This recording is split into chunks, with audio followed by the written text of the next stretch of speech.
Ulyansk'dan 60 чакрымда орнашкан Сингели районы татар авыллары булмаган сирәк районнарның берсе. Красный Гуляй бистәсе имамы Рамис хәзрәт сөйләү буенча, бу якларга татарлар узган гасырның 30-40 елларында күченеп киләләр һәм төрле авылларга төпләнәләр. Менә монда Пучулка поселкасы булган, монда тоже татарлар да, урыслар да булган. Менә монда Стрелка дигән поселка булган, Стрелка дигән поселкада станциядан анда булган, барак булган. Анда инде мөселманнар тоже булганнар, анда эшләгәннәр алар. Ни кызганыч, Рамис хәзрәт санап чыккан авылларның бүген инде берсе дә калмаган. Аларның булуы хакында йорт нигезләре һәм урманнар арасында сакланып калган зиратлар гына хәтерләтеп тора. Бу каберлекләр инде моны бу сугыш вакытында монда халкыбыз эшләгән булган татарлар кигән 42 елларда китергән булганнар. Шушында мөселманнарның күңеле моны виз күрәсез, арапчада язганнар, искечә язганнар, онда аларның каберлекләре. Заманы шул булгандыр инде, байтак мөселман каберләре христианнар белән янәшә куелган. Моны бу як моны виз татарлар, икенче рәт моны урыслар. Милләттәрләр. Да, алар безнең монда да. Бая монда татарлар бар да моны ике рәт иткүмелгән.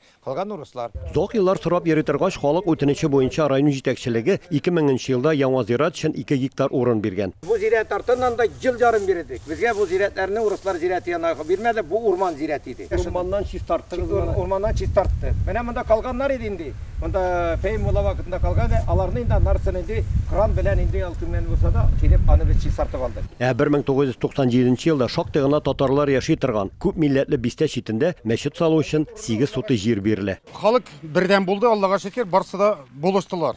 Прям нитергә юк. Бөтен район үзәгендә бу беренче мәчет безнең бу.